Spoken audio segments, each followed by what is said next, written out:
নমস্কার বন্ধুরা, আজকে আমি বানাচ্ছি ভেন্ডি আলু দিয়ে পোনা মাছের ঝোল। খুব সহজে এটা আপনারা বাড়িতে বানাতে পারবেন।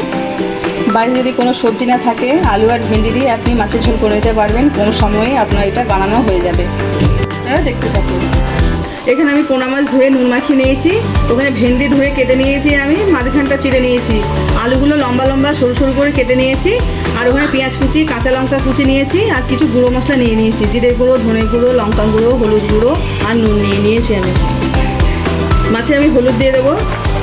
মাছের হলুদটা আমি মাখিয়ে নেব। মাছটা হলুদ মাখানো হয়ে গেছে, এবার আমি তেলে দিয়ে দিচ্ছি।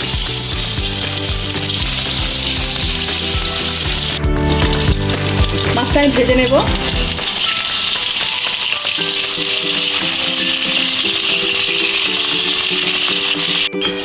আমার এই মাছ ভাজা হয়ে গেছে, আমি সব মাছগুলো তুলে নেব।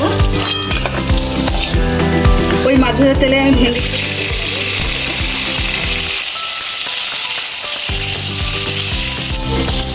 ভেন্ডি ভাজার সময় আমি নুন বা হলুদ কিছুই ব্যবহার করছি না। আমি শুধু ভেন্ডিটা ভালো ভালো করে ভেজে নিচ্ছি। এগুলো আমার ভাজা হয়ে গেছে, ভেন্ডিগুলো আমি তুলে নিচ্ছি। মাছ ভাজা তেলের মধ্যে আমি অল্প তেল দিয়ে দেবো। ওই তেলে আমি পাঁচফোড়ন দিয়ে দিচ্ছি, পেঁয়াজ কুচিটা দিয়ে দিচ্ছি, এগুলো কেটে রেখেছিলাম ওকে দিয়ে দিলাম।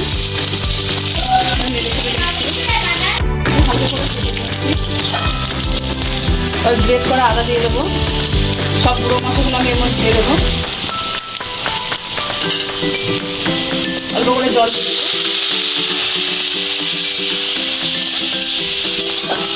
এবার আমি কষিয়ে নেবো মশলাটা আলুর সাথে ভালো করে। আর আলু মশলা একসঙ্গে কষানো হয়ে গেছে, এবার আমি জল দিয়ে দেবো। এতে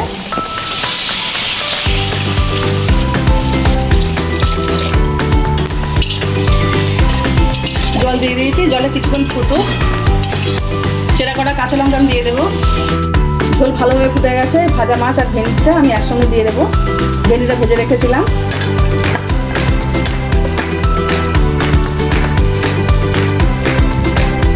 মাছ আর ভেন্ডি আলুটা আমি একটু ভালো করে ফুটিয়ে নেব। ভেন্ডি আলুটা মাছের ঝোল হয়ে গেছে, এবার আমি নামিয়ে নেব। ভেন্ডি আলু তরকারি আমার রেডি হয়ে গেছে। দেখুন খুব সহজে আমি বানিয়ে ফেললাম।